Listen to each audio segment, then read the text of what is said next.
les Airbus Rafale et tout autre type, nous allons dire, de machines volantes, si je puis dire, rentrent dans la catégorie des aéronefs, c'est-à-dire que par définition, ce sont donc des moyens qui peuvent se maintenir en l'air.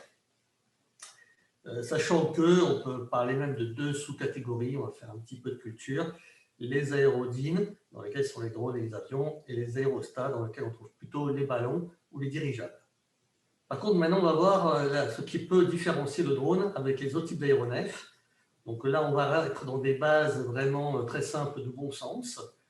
Le premier, comme vous pouvez le voir, les avions, mais même que ce soit les hélicoptères, les planeurs, ils ont toujours des points de départ et d'arrivée, soit pour des raisons de nécessité technique, soit parce que ce sont de toute façon des zones qui leur sont dédiées et qui sont donc réglementées. Le drone, lui, c'est un petit peu la nouveauté, il sort complètement de ce contexte parce qu'il n'a pas besoin d'espace spécifique pour pouvoir décoller ou atterrir. Et effectivement, il lui est donné une plus grande liberté de pouvoir ainsi se positionner entre guillemets un petit peu n'importe où, si ce n'est qu'il y a une certaine réglementation, donc à ce titre, qui se doit d'être respectée. Ce qui les différencie également, ça va être l'utilisation. Comme vous pouvez le voir, l'activité principale de l'aviation, c'est le transport de passagers ou le transport de fret. Du fait du risque, du fait de critères de sécurité très importants, ces différents aéronefs ont besoin donc de rentrer dans un contexte de certification. Donc on est d'accord que nous allons parler un peu de normes de qualité quelque part, qui permet finalement de suivre toute la vie de l'avion à partir de sa conception, sa fabrication, son maintien de navigabilité et jusqu'à même finalement son démantèlement. Les exigences ne sont pas les mêmes pour un drone, pour la bonne et simple raison que pour l'instant, l'activité principale, c'est la saisie aérienne d'images. Donc c'était une activité aérienne qui était assez limitée avant le drone parce qu'il fallait passer par les avions, des hélicoptères et c'était coûteux. Donc c'était vraiment réalisé que quand il y avait des besoins réels et spécifiques. Alors que maintenant, le drone permet justement, dans un contexte économique, de diminuer le coût d'une saisie aérienne d'images. Donc déjà, il n'est pas besoin finalement d'arriver aux mêmes critères, au même niveau de qualité.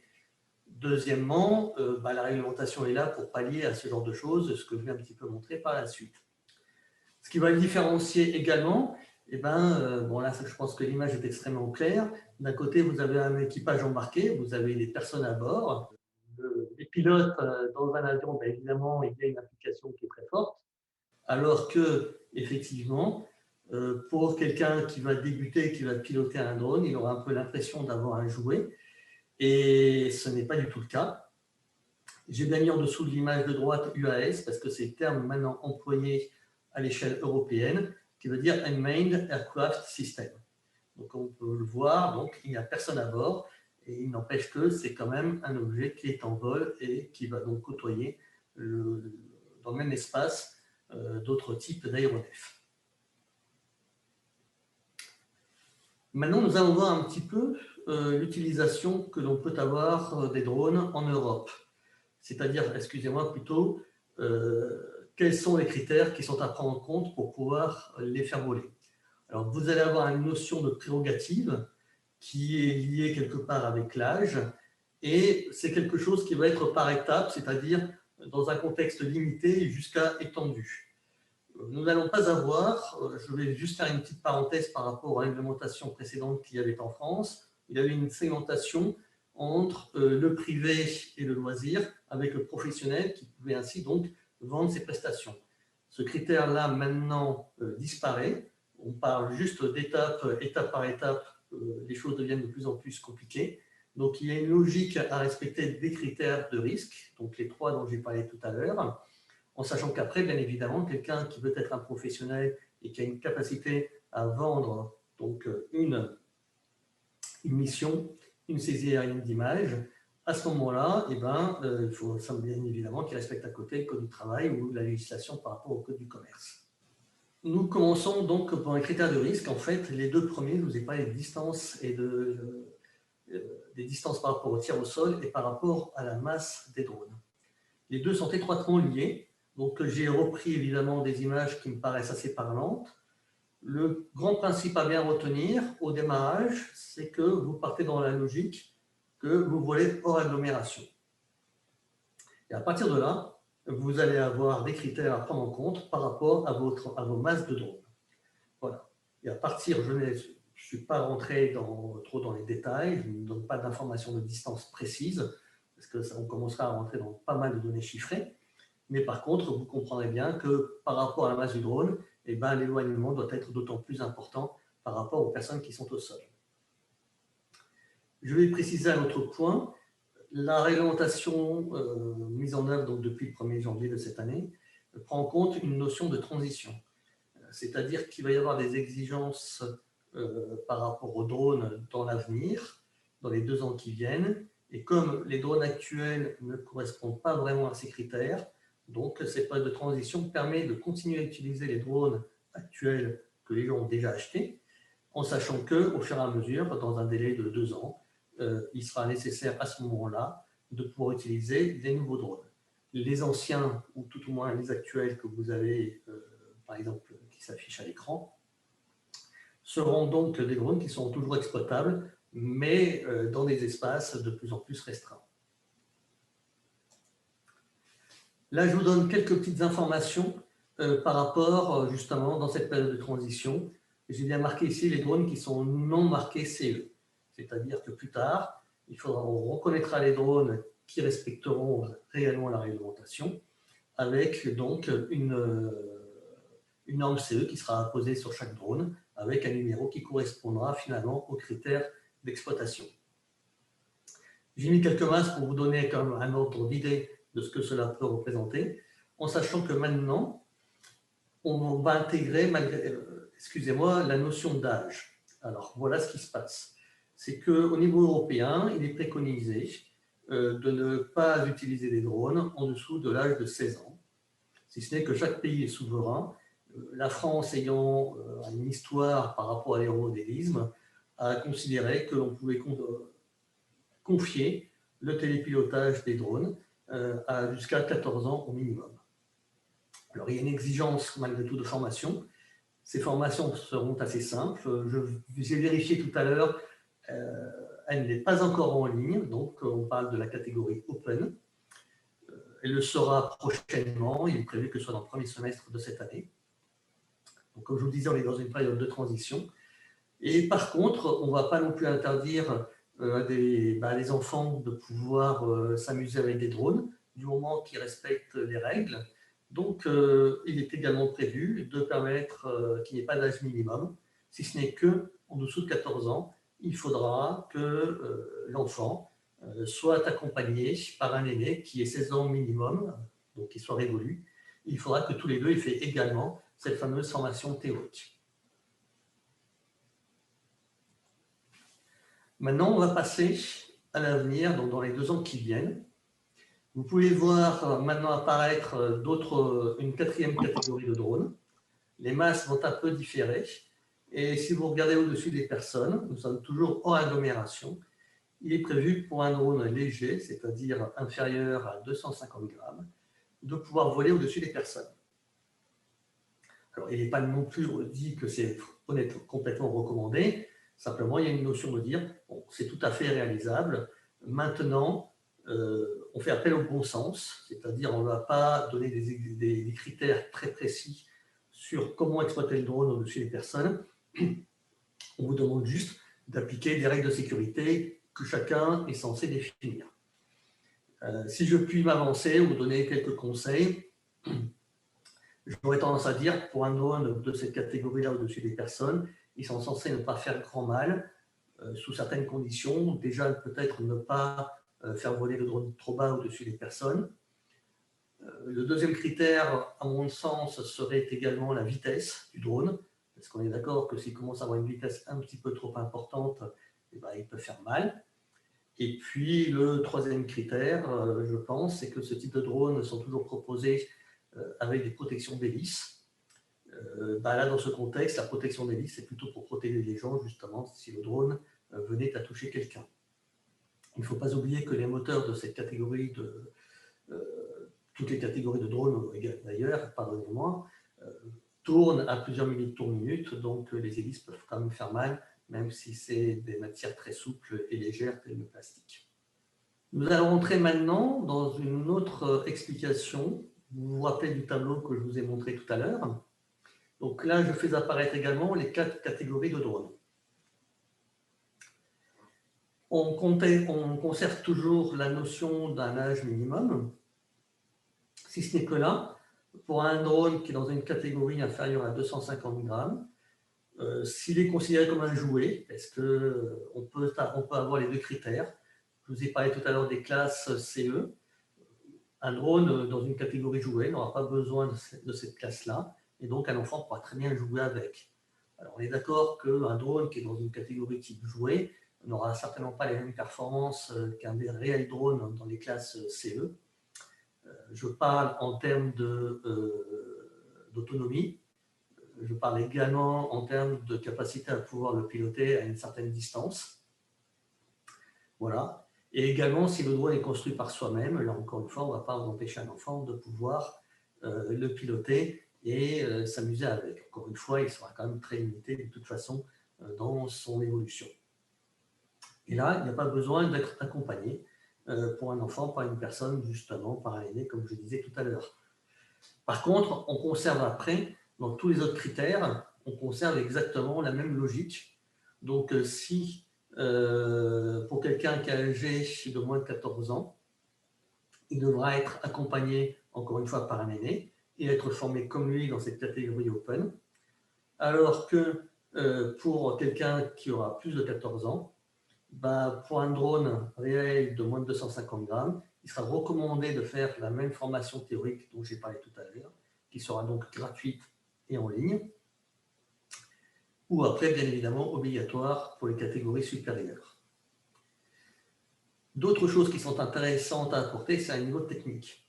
C'est-à-dire que ces nouveaux drones, il sera par exemple toléré qu'ils puissent utiliser une fonction follow me. Pour des gens qui ont déjà des drones, vous doutez, vous savez certainement que la plupart des drones sont maintenant équipés de ce genre de système qui permet simplement au drone d'avoir une reconnaissance visuelle, par exemple, de vous-même, et donc de vous suivre pendant une évolution.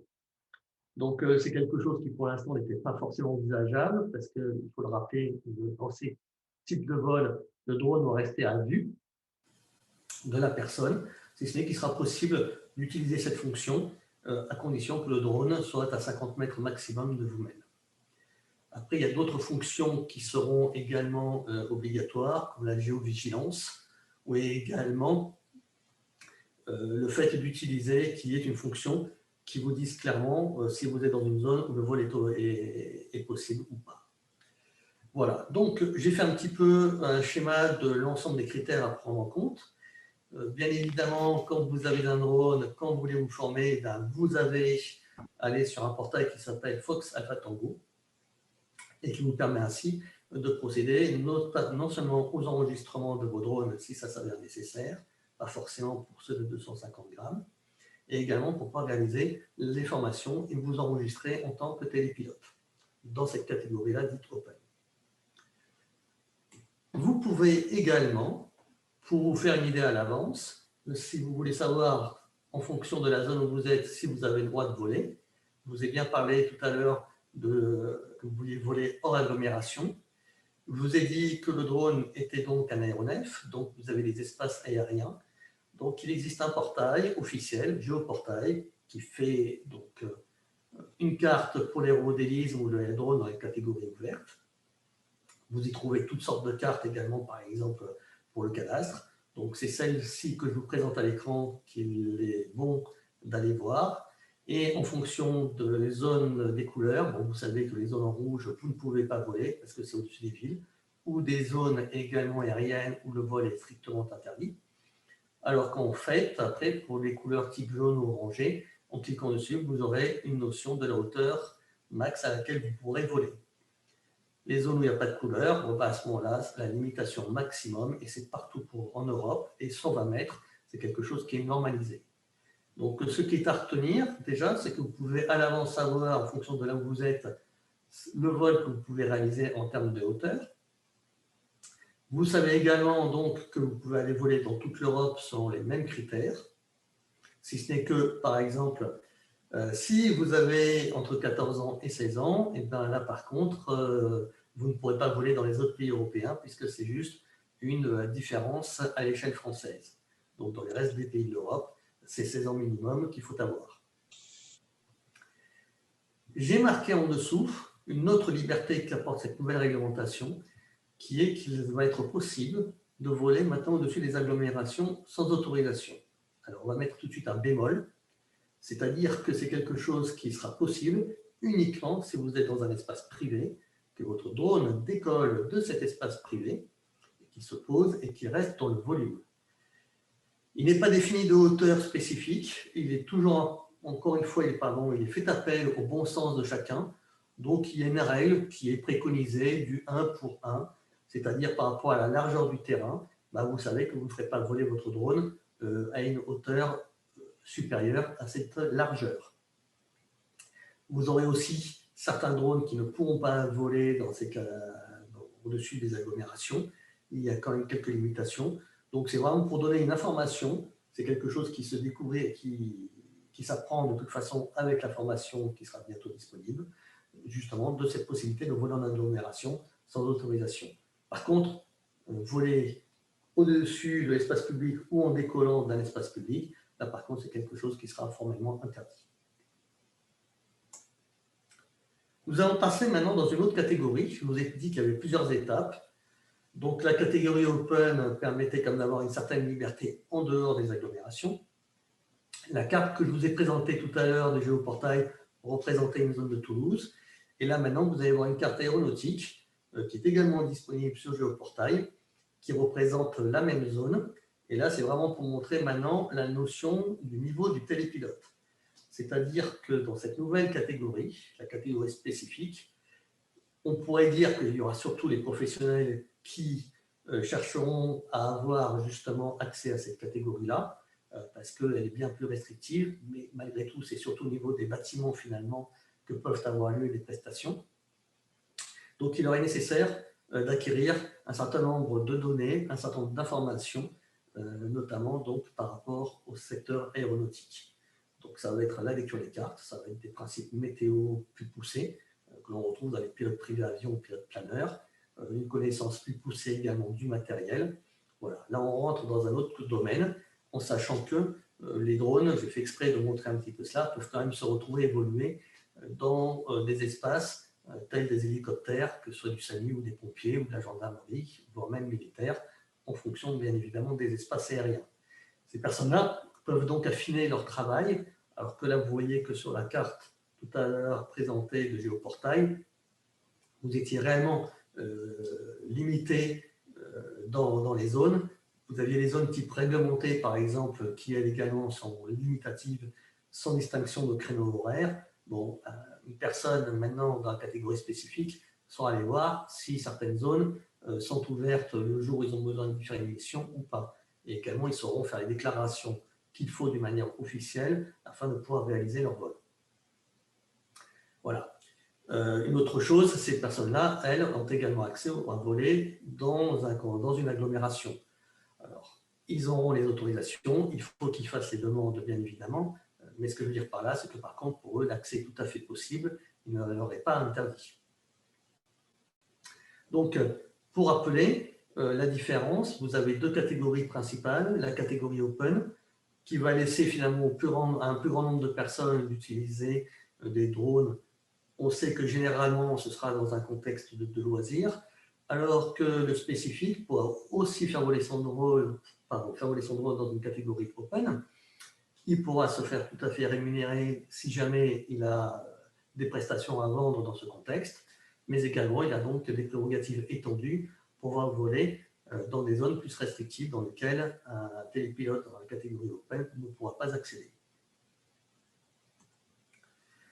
Pour vous donner un ordre d'idée, parce qu'on va un petit peu rassurer, je pense, des personnes, des fois cela inquiète, le niveau du télépilote en catégorie spécifique, pour lui, il va avoir plusieurs axes tout de même à regarder. Donc les accès aux zones de décollage et d'atterrissage, puisqu'il peut très bien se positionner dans un espace public.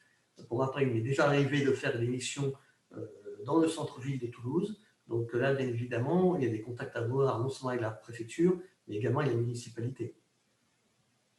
Vous avez également à prendre en compte la sécurité des tirs au sol, mais comme la catégorie antérieure, vous pouvez affiner les calculs par rapport à la hauteur de vol de drone. Donc vous êtes finalement un peu moins limité en distance, puisque vous savez prendre en compte d'autres critères qui vous permettent ainsi d'être moins limité par rapport à des respects de distance de sécurité. Le télépilote dans cette catégorie-là sera également beaucoup plus respecté la vie privée, c'est-à-dire le survol de propriété, parce que le survol est tout à fait possible. On est d'accord qu'un avion en pilote privé ou un ULM peut survoler une propriété privée sans que cela gêne évidemment la personne, parce qu'il respecte aussi de toute façon des hauteurs limites. Bon, on est d'accord que là, avec un drone, si vous survolez une propriété privée, c'est peut-être pour réaliser une mission qui est au-delà, qui est après. Donc, vous n'allez pas forcément faire voler votre drone à 5 mètres au-dessus du sol. Et si nécessaire, vous allez prévenir la personne pour la rassurer. Ce sont des choses qui me sont déjà arrivées plusieurs fois. Bien évidemment, bon, à partir du moment où vous vous présentez, en général, ça se passe très bien. Et puis, vous survolez la propriété en vous positionnant à une hauteur suffisante pour ne pas incommoder les personnes qui sont dessous. La sécurité aérienne, vous l'avez vu, a été évoquée précédemment. Donc là aussi, du fait du niveau demandé au télépilote, et celui-ci saura respecter toutes les données qui sont à prendre en compte, à savoir qu'il y a une division d'attention qui est demandée, qu'elle soit visuelle et auditive par rapport aux autres aéronefs. Un dernier critère qui va être la sûreté territoriale, parce que le fait de saisir des images aériennes, eh bien, vous oblige, surtout dans un contexte professionnel, de le déclarer. Donc, il y a un document CERFA qui est renouvelable tous les 3 ans, pour mémoire, et qui doit être envoyé à la DSAC. La DSAC n'étant qu'un organisme collecteur et qui, en fait, transmet après les informations en fait, au ministère de l'Intérieur. Nous allons finir par la dernière catégorie qui va arriver, qui est la catégorie dite certifiée. Donc, vous vous souvenez tout à l'heure, je vous ai parlé de certification des avions dans un contexte de transport de passagers. Là, nous sommes en train de voir l'avenir à court terme, même si je puis dire. Donc là, les drones type taxi, par exemple, vont commencer donc à transporter des passagers. Donc c'est pour ça que cette catégorie a été créée et où là, les organismes vont exiger un certain nombre de normes qualité à respecter et de certification pour ce type d'aéronef, que ce soit le transport dans un contexte de taxi ou le transport de colis. Pour vous donner un ordre d'idée, le transport des colis est souvent demandé, mais ça ne se fera jamais. Pour des questions alors prospectives, les chiffres qui sont prévus, c'est qu'en 2024, dans le monde entier, le chiffre d'affaires généré par la livraison des colis par drone va se monter entre 24 et 40 milliards de dollars. C'est déjà un très gros chiffre. Alors, on est d'accord, c'est dans le monde entier. Dans un contexte plus pratique, eh bien, faut savoir que pour la livraison des colis, donc ce sont des petits volumes, dans un contexte logistique, la plus grande difficulté, c'est la livraison du dernier kilomètre pour la livraison. C'est ce qui coûte le plus cher, c'est ce qui prend le plus de temps et ce qui est le plus compliqué à organiser. Ce qui fait qu'en fait, dans un contexte où en plus dans les villes, on a tendance à éviter de plus en plus les véhicules dans les centres-villes, bon, bien, le drone devient une véritable réponse à ce type de problématique. Si j'en reviens au taxi, par exemple, l'avenir proche, oui, pour mémoire, Airbus a acheté une ou plusieurs startups qui développent des drones taxis. Et Airbus a signé un contrat avec la RATP à l'horizon des Jeux Olympiques 2024 de Paris. Alors peut-être qu'ils ne seront pas très nombreux, mais l'idée, ce sera de présenter un drone taxi à cette occasion. Voilà. Alors, pour finir, j'aurais tendance à vous dire que le drone, la France déjà est un pays qui a une culture aéronautique très importante. Il faut quand même voir que vous avez la Fédération française aérienne qui est la deuxième la plus importante au monde après les États-Unis en nombre d'adhérents. Je crois savoir qu'à l'exportation, le secteur aéronautique en France représente aussi la deuxième plus grosse exportation au monde. Tout au moins, c'était en 2018, pour le dernier chiffre que vous avez pris connaissance. Donc, je pense que, est-ce que le drone est-ce qu'il est normal que le drone soit considéré comme un aéronef? Ben, vous l'avez vu, oui. Qu'il soit régi par une réglementation aérienne, ben, vous avez vu, je le rappelle, les 3 risques principaux qui sont la masse, l'éloignement par rapport aux personnes au sol et par rapport au niveau du télépilote, montrent que c'est un petit peu le cas. Et je pense donc effectivement que le drone, par son développement, va d'autant plus augmenter cette culture qui existe en France et qui donc va être amenée à se développer au travers de cette activité.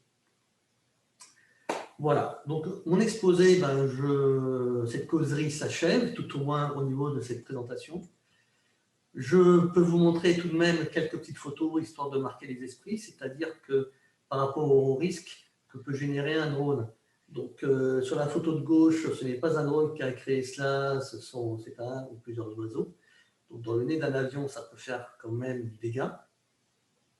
À droite, c'est une hélice en carbone qui est protégée par une couverture supplémentaire métallique.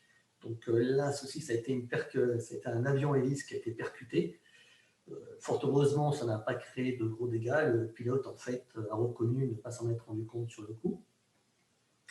Il faut savoir, on ne va pas non plus commencer à trop s'inquiéter sur le risque que peut entraîner un drone, parce qu'encore une fois, la réglementation permet quand même de pallier un certain nombre de risques. Et également, il faut savoir que les avions sont quand même conçus à basse vitesse, parce que c'est quand ils sont à proximité du sol, en approche ou en finale sur un aéroport ou au décollage et au départ, que là, ils sont finalement le plus sensibles par rapport aux drones. Ils sont quand même conçus pour avoir une bonne résistance. S'ils ont une bonne résistance au niveau des oiseaux, ce sera le cas également pour les drones. Alors, le risque zéro n'existe pas, on est d'accord. Les 3 risques principaux pour un avion, c'est qu'il soit percuté au niveau du cockpit, du bord d'attaque des ailes ou des ailerons dans les réacteurs. Ceci dit, ce risque est quand même limité à partir du moment où les réglementations sont suffisamment respectées et que les personnes sont bien formées. Voilà, donc je pense que le temps m'imparti, a priori, ça semble, je suis dans les délais. Donc, je tenais à vous remercier pour votre attention. J'espère